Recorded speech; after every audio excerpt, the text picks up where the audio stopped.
Mambabatas Pinasabog ang mga listahang naglalaman ng mga iligal na aktibidad ng mga ganid na politiko sa kamay ni DPWH Secretary Vince Dizon. Naturang mambabatas may matining warning sa sandaling madispose na ang mga pangalan ng mga kurap na nagpapahirap sa sambayanan. Pero bago ang lahat, kung di pa kayo nakapag-subscribe sa channel na ito, please do subscribe para mas maging updated pa kayo sa mga susunod kong mga videos. May matinding hamon si Batangas 1st District Representative Leandro Leveste kay DPWH Secretary Vince Dizon na ilabas na ang mga listahan ng mga sangkot sa iligal na operasyon sa mga flood control projects. Ito'y matapos basagin niya ang katotohanang mayroon siyang mabibigat na ebidensya patunay sa kasamaang ginawa ng mga kawani ng gobyernong nauugnay sa flood control. Kung kaya't bilang tugon, hayagang hinamon ni Leandro si Dizon na ilabas na ang mga listahan. Budgets to be disclosed. What the past budgets of Secretary Bonoan were and what the new budget, including that proposed by Secretary Dizon, were.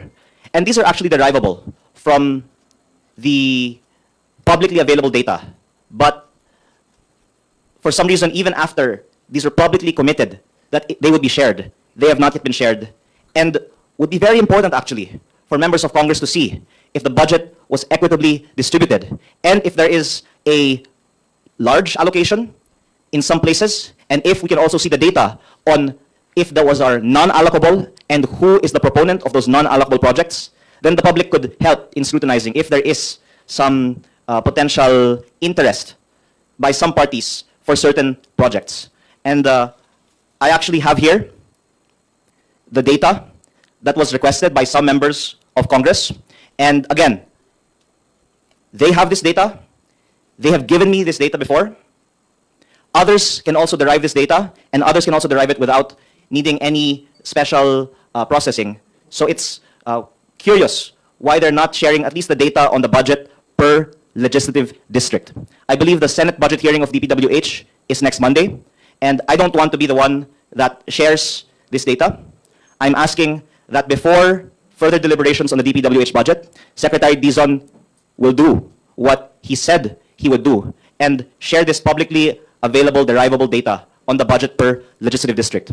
But that, beyond that, he also share the data on what is allocable and non-allocable in each district's budget. Because as was seen in the slide on the screen earlier, each congressman is told what projects in his district are allocable, meaning he can amend them, and what projects are non-allocable, which, again, I'm putting the spotlight on, is what DPWH has control over and should actually be subject to more scrutiny.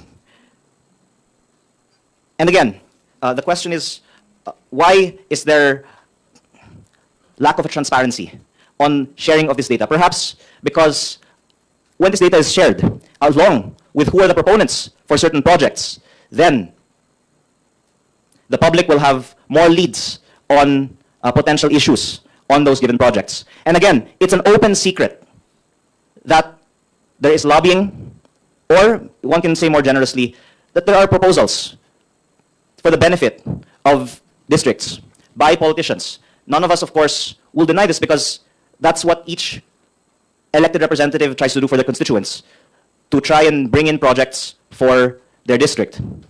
For some reason, though, the DPWH denies that politicians make proposals that are accepted in the NEP, even though former DPWH officials admit it, but that, at least if we can play this part of the video, the last part of the video. Please, the last part. Madam Appropriations Act and the current submission for the 2026 National Expenditure Program per legislative. In this last response, there's a denial. According to our staff po, wala po silang alam na mayroong ganong mga proyekto. So again, there has been a denial that politicians submit projects into the NEP, because maybe if they admit it, then they'll have to reveal who is the proponent of these projects in the NEP. But if there's so much scrutiny on insertions in Congress, we should be even more closely examining insertions in the NEP because doing so might be for some purpose to avoid scrutiny in Congress. And again, even members of Congress don't deny that they try and do this for their own district. As I said in my prefatory speech, it is my job to bring in projects for my district. So it's just in our interest to propose that our district be given more support by the national government. What we're asking for is transparency on the requests that were approved, and then once we see that data, then there could be more scrutiny on why those particular requests were approved. So, moving on, the question is, what is the potential motive for someone not to disclose all this data? I mentioned earlier that Secretary Dizon's NEP added many new projects. You can see that there was a reduction in the flood control budget of Secretary Bonoan to Secretary Dizon, of course, by a very big amount.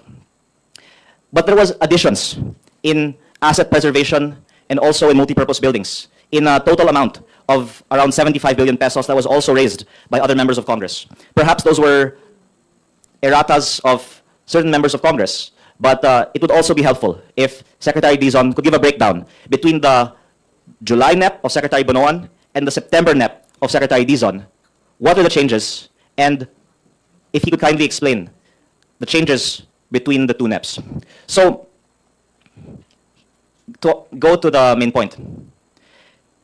As to the potential underlying undercurrent for all this, I've heard talk, including in Congress, that Secretary Dizon and his team have connections with DPWH contractors, and that certain members of Secretary Dizon's teams are, in fact, contractors. I am not the authority on this subject, but I think that it would be good to give Secretary Dizon the opportunity to explain. Of course, everyone knows people. So to say that Secretary Dizon knows DPWH contractors is not to say that there's anything inappropriate happening. Now, if he or members of his team have some proven interest in companies with DPWH contracts, and what I heard is that it's not him who is a contractor, it's a member or members of his team who are contractors. And how exactly, I am not the authority. But I have been told that this is actually known by many in Congress now.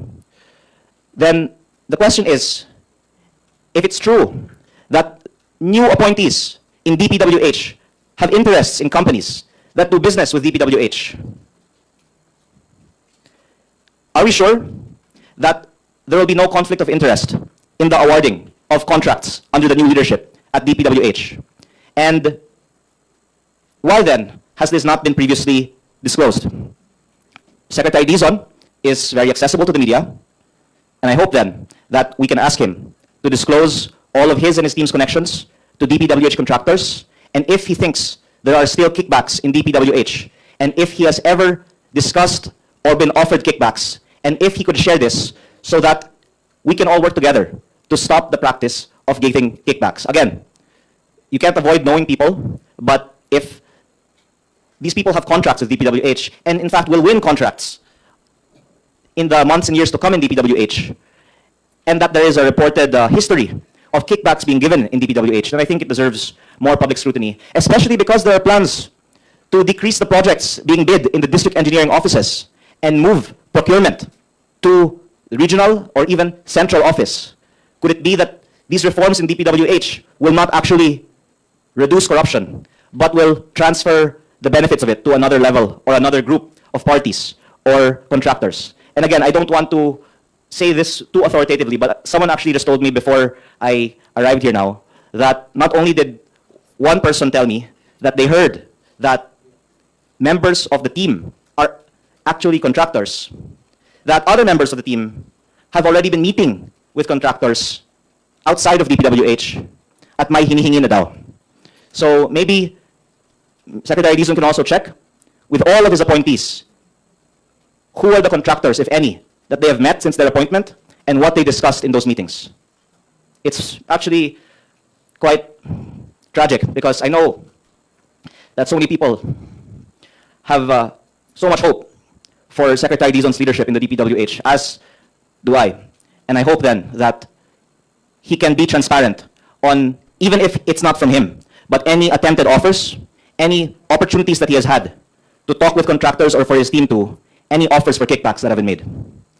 So, again, this is all in the context of there being a history of this also happening in DPWH. And again, multiple sources telling me and saying that this is known already by many. And I will say one more thing related to my previous advocacy to lower prices in DPWH. If Secretary Dizon will lower prices by 25%, I don't even need to ask if he has any interest in DPWH contracts. Because anyone who will lower prices by 25% is showing that he is against kickbacks. So I hope that Secretary Dizon will be a hero and lower prices by 25% and show that he is against kickbacks in DPWH. My other point a while ago is that there's also more information that he can share, and I already said that earlier. And again, I hope that, number one, the past budgets per district be disclosed, and the 2026 budget per district can be disclosed, so that we can see what districts have not gotten their fair share of the budget.